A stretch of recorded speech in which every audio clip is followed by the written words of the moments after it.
Hello दोस्तों, मैं Ruby आप सबका स्वागत करती हूँ मेरे channel fiction and non fiction book summary में। तो हम बात कर रहे थे अजय के पांडे के बुक हर लास्ट विश के बारे में। अभी तक हमें पता चला आस्था HIV पॉजिटिव से डायग्नोस्ट की गई है, पर अभी भी यह विजय के लिए कंफर्म नहीं था। इसीलिए वह अपने इंटरनेट में सर्च करता है HIV कैसे होता है, HIV कैसे फैलता है, या HIV क्या एड्स है और उसके लोकेलिटी में कहाँ कहाँ इसके टेस्ट होते हैं और टेस्ट में क्या क्या होता है। फिर वो लैब में कॉल करता है और 2 लोगों के लिए अपॉइंटमेंट बुक करता है और उन्हें घर आकर सैंपल कलेक्ट करने के लिए कहता है। फिर उनकी वाइफ घर वापस आती हैं जॉब से। फिर विजय आस्था को सरप्राइज़ देने के लिए उसके लिए ऑमलेट बनाता है। उसके बाद वो साथ डिनर करते हैं और फिर बेड पर जाते हैं।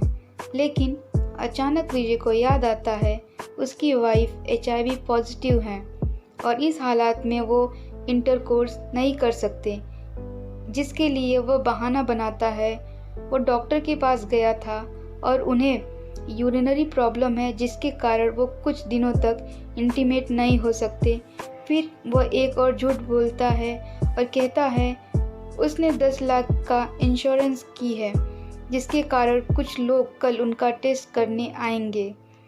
फिर दोनों बातें करते हैं। आस्था बताती हैं उनका बॉस कितना टेरिबल है। इसी पर विजय कहता है तुम अपना जॉब छोड़ क्यों नहीं देती।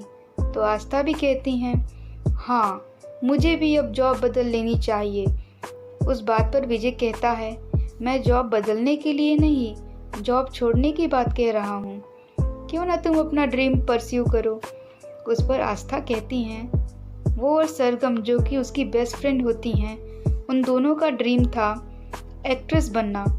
फिर ये भी कहती हैं उसे राइटर बनने का भी शौक था। तो विजय उससे कहता है क्यों ना तुम राइटर ही बन जाओ। लेकिन वो बताती हैं उनकी फाइनेंशियल कंडीशन अच्छी नहीं है और अगर वो जॉब न करें तो उनकी कंडीशन और भी ख़राब हो जाएगी। फिर विजय उसे फोर्स करता है उन पेपर्स के लिए जिसमें आस्था ने कुछ लाइंस लिखी थी, पर वो दिखाने से मना कर देती हैं। तो उस पर विजय पूछता है अरे यार, ये तो बता दो कितने पेज लिखे थे। फिर एक डीप ब्रीथ लेकर आस्था कहती हैं बस 1 पेज। अगले दिन ब्लड सैंपल वाले आते हैं और आस्था का ब्लड लेकर जाते हैं और आस्था ऑफिस जाए उससे पहले ही विजय आस्था के मोबाइल से कुछ सेलेक्टिव कॉन्टेक्ट अपने फ़ोन में ले लेता है। विजय को ये भी शक होता है कहीं उसे भी HIV तो नहीं, क्योंकि उन दिनों में उसने काफ़ी टाइम साथ बिताए थे। वो इसीलिए वो खुद का भी चेकअप करवा लेता है और वो HIV नेगेटिव पाया जाता है। लेकिन आस्था के बारे में पूछने पर HIV पॉजिटिव आने पर विजय अपने कमरे के एक कोने में जाकर खूब रोता है। रोने के बाद वो थोड़ा ठीक हो जाता है। फिर वो इंटरनेट पर सर्च करता है और दिल्ली में HIV एड्स के बेस्ट डॉक्टर कौन है, और उसे पता चलता है डॉक्टर राजा के बारे में और वो उनके पास जाता है। उनकी असिस्टेंट उन्हें वेट करने के लिए बोलती है। फाइनली काफ़ी वेट करने के बाद वो डॉक्टर से मिलता है। विजय डॉक्टर को बताता है आस्था उनकी वाइफ हैं और उन्हें HIV पॉजिटिव पाया गया है।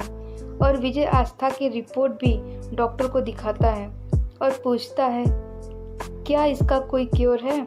इस पर डॉक्टर बोलते हैं HIV पर बहुत टाइम से रिसर्च चल रही है, लेकिन इसका सक्सेसफुल ट्रीटमेंट अवेलेबल नहीं है। वो HIV को कुछ देर के लिए कंट्रोल कर सकते हैं, एक लिमिटेड ड्यूरेशन तक, लेकिन वो इसे पूरी तरीके से क्योर नहीं कर सकते। इस पर विजय कहता है मेरी वाइफ को इस बारे में कुछ नहीं पता है। आप मुझ पर एक फेवर करेंगे, आप उसे इस बीमारी के बारे में न बताएं। लेकिन डॉक्टर साफ मना कर देते हैं, वो अपने पेशेंट से कुछ भी छुपा नहीं सकते। उनके प्रोफेशन में झूठ नहीं बोला जाता। लेकिन विजय का क्राइड फेस देखकर डॉक्टर बोलते हैं आप उन्हें यहाँ लेकर आइए, उन्हें बताइए कि उन्हें लीवर सीरोसिस है। मैं उसे यह नहीं बताऊंगा कि उन्हें एड्स या HIV है। वे उन्हें प्रिस्क्रिप्शन में बेड रेस्ट लिखने के लिए कह देते हैं। विजय इस पर खुश हो जाता है और चला जाता है। जाते वक्त डॉक्टर विजय को रोक कर कहते हैं, विजय, आप ऐसे पहले व्यक्ति हो जो अपनी वाइफ के लिए ऐसे बिहेव कर रहे हो। मैंने अपने 10 साल के करियर में ऐसे केसेस में बहुत कुछ देखा है। ऐसे केसेस में पेशेंट के हस्बैंड या पार्टनर पेशेंट से ये पूछते हैं कि वो किसी और के साथ इंटीमेट तो नहीं थे, या किस तरह से HIV आया। तुम एक बहुत ही अच्छे हस्बैंड हो। फिर विजय को एहसास होता है वो आस्था को पिछले 6 महीने से जानता है। वह 27 ईयर की है। उसके ज़रूर कुछ डिज़ायर होंगे जो उसे पता नहीं। इसके लिए वह उसकी दोस्त सरगम से बात करने को ठानता है। नेक्स्ट पार्ट में सरगम बताती है विजय ने उसे कॉल किया। इससे पहले उसने कभी भी ऐसा नहीं किया था। वह उससे बहुत ही वियर्ड क्वेश्चन करता है आस्था के बारे में। वह आस्था के डिज़ायर्स और उसके विशेष पूछता है, और उसके बाद वो आस्था की लाइफ की सबसे बैड बात बताता है कि आस्था को एक डिसीज़ है और उसके बाद उसके पास एक लिमिटेड टाइम है जीने के लिए। लेकिन विजय ने उसे उस डिसीज़ का नाम नहीं बताया। सरगम आस्था की बैक स्टोरी बताती है और वह कहती है आस्था हमेशा स्कूल में 2nd और 3rd आती थी। सरगम बताती है आस्था की लाइफ एक फ्लॉप मूवी जैसी है जिसके पेरेंट्स एक कार एक्सीडेंट में मारे गए थे और उसके मामा ने उसको लाया और बेटी की तरह पाल पोस कर बड़ा किया। और जब वो आस्था से मिली तब उसे पता चलता है आस्था की लाइफ उससे भी बदतर है। आस्था हमेशा टिफ़िन में ब्रेड, जैम या ही सैंडविच ही लाती थी, जिसका कारण था उसकी स्टेप मदर। उसकी बायोलॉजिकल माँ कहीं और रहती थी, अकेली। वह कभी कभार उससे मिलने आती थी 5 स्टैंडर्ड तक। फिर उसके बायोलॉजिकल मदर का कुछ दिनों के बाद देहांत हो जाता है। क्लास 8 में उसे एक दिन पता चलता है जो उसकी बायोलॉजिकल माँ है, जो कभी कभी उससे मिलने आती थी, उनकी उसके पापा से कभी शादी ही नहीं हुई थी। और वो जिस माँ के साथ रहती है वो उसकी सौतेली माँ है और वह नाजायज़ बच्ची है।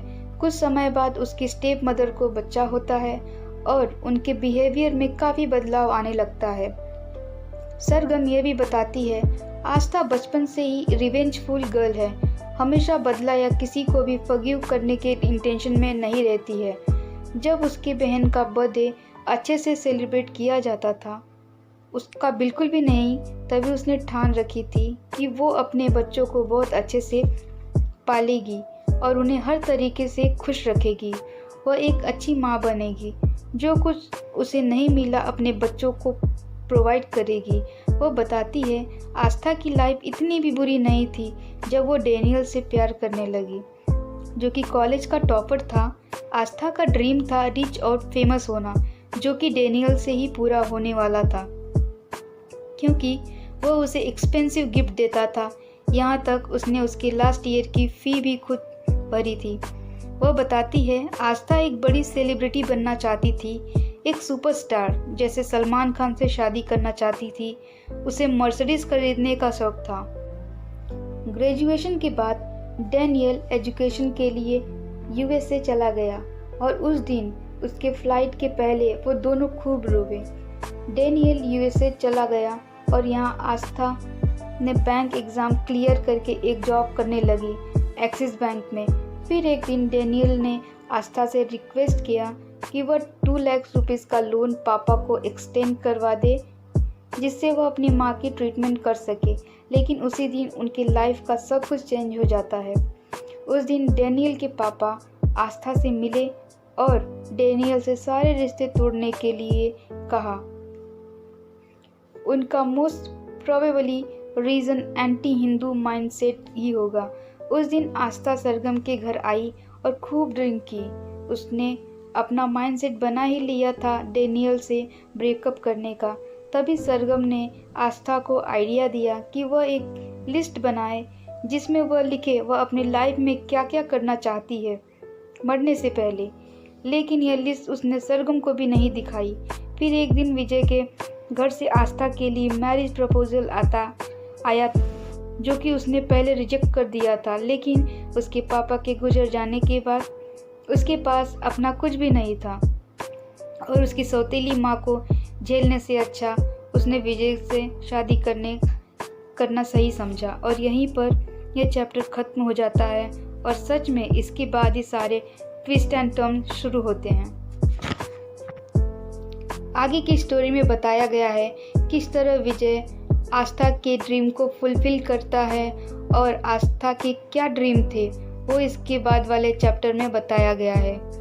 दोस्तों, अब आप आगे के चैप्टर को पढ़कर उस ड्रीम को जानिए, आस्था के क्या ड्रीम थे लाइफ को लेकर।